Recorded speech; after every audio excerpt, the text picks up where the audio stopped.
Hiya, I'm Zoe from DSR and it's a lovely day to be riding the Honda CBR650R.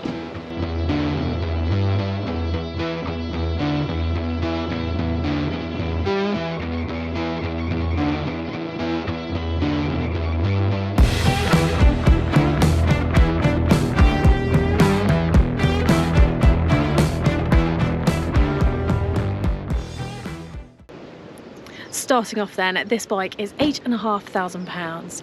It's a 4-cylinder engine producing 94 brake horsepower and 72 Newton meters of torque. But let's be honest, if you are buying this bike, it's probably because you were drawn in by the looks. So let me show you around. Here she is.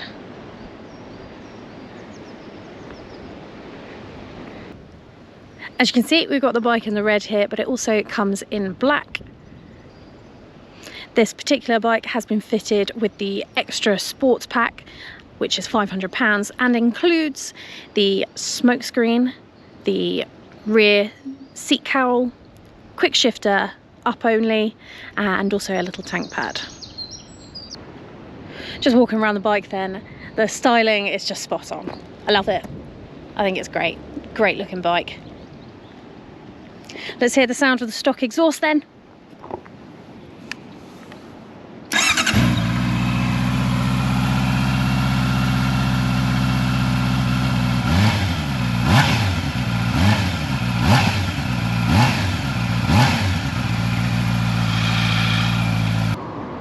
Hey, not bad for a stock exhaust.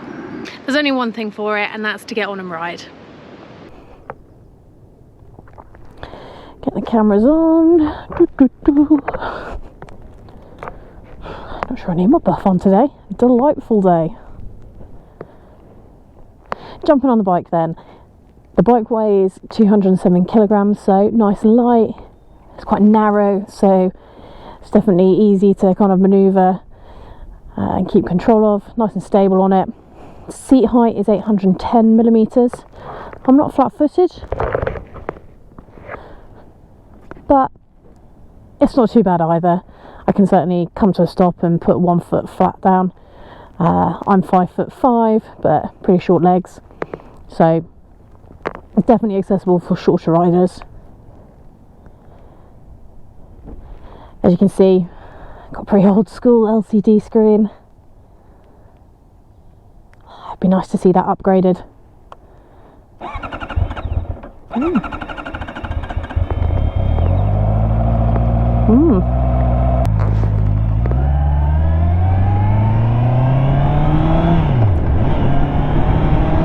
This bike is brand spanking new. It's only got 5 miles on when I picked it up this morning.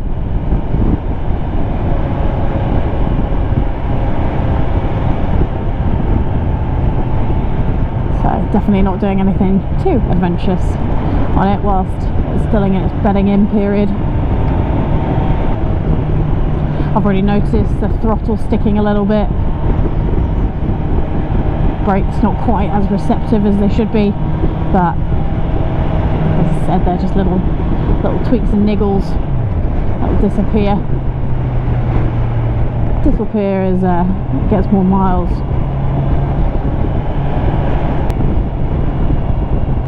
Oh, cows! Oh, jeepers creepers, Matthew!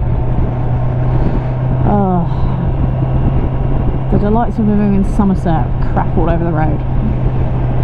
I was giddy with excitement the last time I rode this bike. That was back in 2021. I just passed my test and it was the first sports bike that I'd been on. Fast forward to now, 2 years later, and the bike hasn't really had too much of an upgrade. We've got new suspension with 41mm Showa upside down forks, and we've got a new colour scheme, although not that different to the old colour scheme. But I think it's fair to say that my perception of the bike has changed, not to mention just my grasp of riding, really. Starting with what I can see in front of me then, as I said, it's got that LCD screen. It does look a little bit dated now, but equally it has all the information you need on it. It is clear, it's a lovely bright sunny day today, and I've had no dramas seeing the screen. The handlebars, switch gears, etc., all very accessible. You know, good quality. Again, not much to it. There's no rider modes on this bike.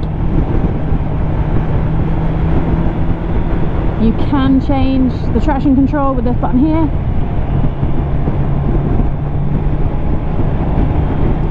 I'm not going to do that today. The tyres definitely need a little bedding in before you want to start playing with the traction control, but it's nice that it's there. For £8,500, it would be nice if it had some rider modes. You compare it to the Hornet that I rode the other day, less money, and it's got rider modes.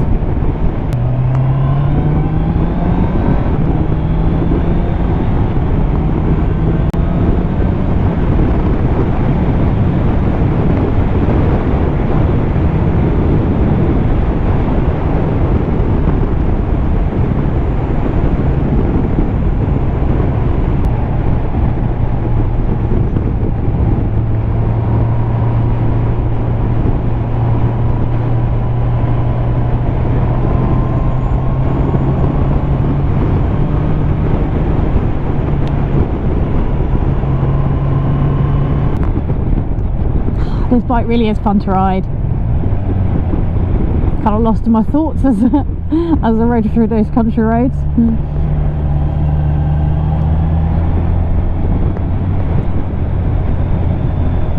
It's nice and light.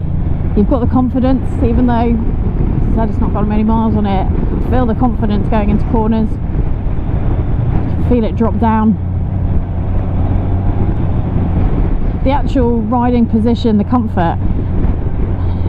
You know, you're not too length forward as you would be on a typical sports bike. It's certainly not upright. It's kind of in the middle ground, and it's taken me a little bit of getting used to. To begin with, I didn't find that very comfortable at all. Felt like I was holding myself up, but it's kind of relaxed into the riding. I do feel pretty comfortable. I don't have too much pressure on my wrists. Position of the pegs means that my feet are nicely tucked under, but again, not too much. It's kind of a dulled down version of a sports bike in terms of the rider comfort, but performance wise, it goes. It handles really well.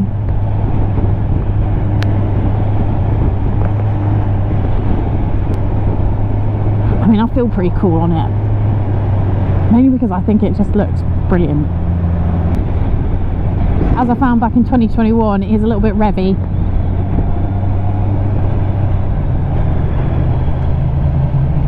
Biting point is quite far out. It's also a little snatchy, again, down in the lower gears, but it kind of makes up for all of that in the middle range power.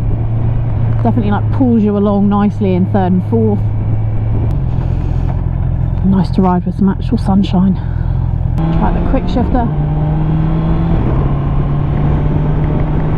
Super smooth. I've mentioned before, the quick shifter is an added extra. It's included in the sports pack, which totals £500. I definitely want the sports pack if I was buying a bike. Just finishes off the styling nicely, and on a bike like this you want a quick shifter. Shame that it's only up, but I guess that's where you really want it if you have to choose. A few miles down the line and the brakes are bedding in. They do feel fairly strong.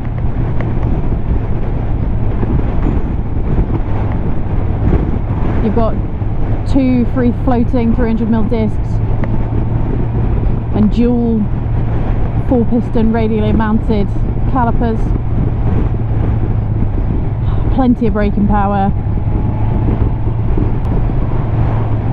The upgraded suspension on this bike has definitely meant just handles these roads in particular, country roads with all loads of crap on them, just a whole lot better. Of course, I don't want to be heading over potholes, but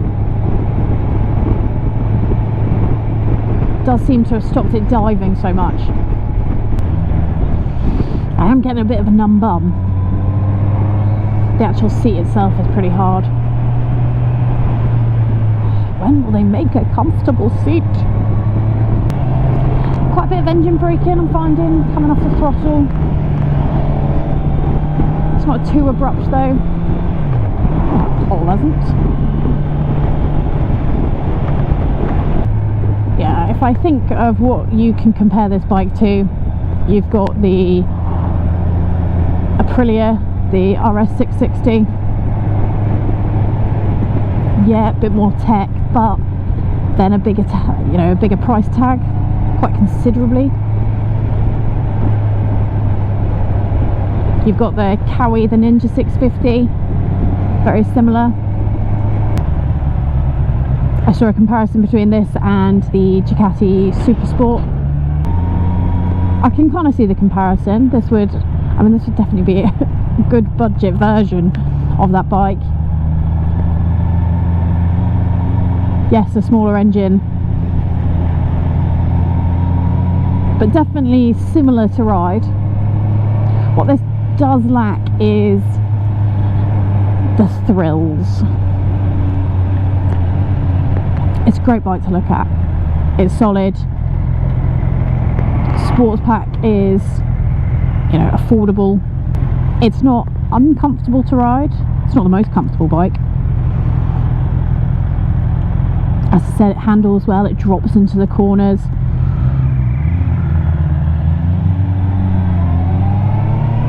But I can't say it's exciting. Whereas I get onto the Ducati, the Supersport, and it was exciting. It was a fun bike to ride. I feel like I've just got some niggles with the bike. That kind of half and half position of sports bike naked, somewhere in between. You have to kind of keep adjusting yourself to find the sweet spot of where you haven't got the pressure, where your elbows aren't locked. Stuck behind some traffic here, it's not a comfortable bike to be on. So if I thought about taking this longer distance touring, wouldn't fill me with enthusiasm. Clear twisty roads, different story. It's pretty vibey. The mirrors are doing a nice dance. I can feel it through my hands. Vainly speaking, I like the look of myself on this bike. I don't know if that's a helpful pointer or not. As I say, it kind of passes the West Bay test, so I wouldn't mind arriving at West Bay in front of lots of other riders on this bike. I feel pretty cool.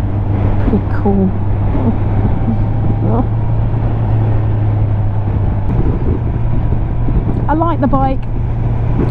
I want to be more enthusiastic than I feel about it. Riding the Hornet the other day, genuinely excited. Not only did I think it was great value for what you got, it's actually a fun bike to ride. Hornet's a 750 and it's less price than this. Obviously it's not sporty, it's naked, but it just handles better. It's more exciting to ride. It's got way more tech. I feel like the CBR is a little bit long in the tooth now. A couple of years ago I thought, yeah, this is an awesome middleweight sports bike. Now, it's good, but it's not great. Hello, darling. Alright, just coming back into Branson's now.